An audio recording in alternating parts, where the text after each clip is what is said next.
ब्रह्मलोक में जाने वाली मुक्त आत्मा को निर्विकार ब्रह्म रूप फल की प्राप्ति का कथन। वेदांत दर्शन चौथा अध्याय चौथा पाद 19वां सूत्र। इसके सिवा वह मुक्तात्मा जन्म आदि विकारों से रहित ब्रह्म रूप फल का अनुभव करता है, क्योंकि उसकी वैसी स्थिति श्रुति कहती है। व्याख्या।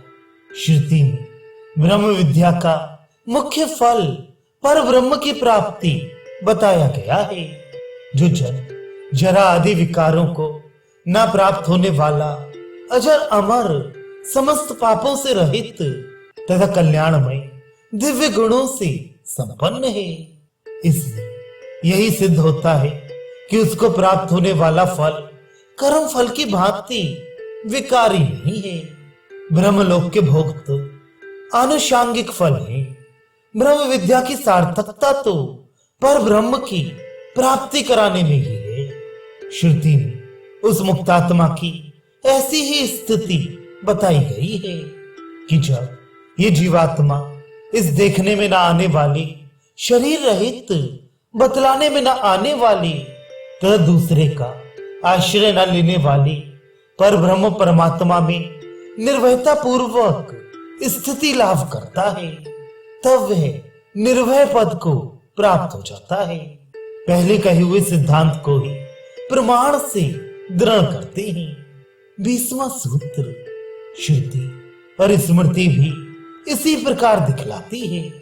व्याख्या। श्रुति में स्पष्ट कहा है कि वह परम ज्योति को प्राप्त हो अपने वास्तविक रूप से संपन्न हो जाता है। ये आत्मा है, यही अमृत एवं अभय है और यही ब्रह्म है।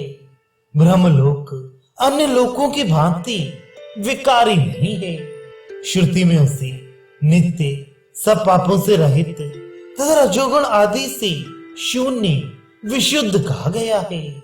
गीता में भी कहा है कि इस ज्ञान की उपासना करके मेरे सदृश धर्मों को अर्थात निर्लेपता आदि दिव्य कल्याणमय भावों को प्राप्त हो जाते हैं। अतः वे ना तो जगत की रचना के काल में उत्पन्न होते हैं और न प्रलय काल में मरने का दुख ही भोगते हैं। इस प्रकार श्रुतियों और स्मृतियों में जगह जगह मुक्तात्मा की वैसी स्थिति दिखाई गई है। उसका जो उन अधिकारी वर्गों के लोकों में आना जाना और वहां के भोगों का उपभोग करना है, वह लीला मात्र है, बंधन कारक या पुनर्जन्म का हेतु नहीं है।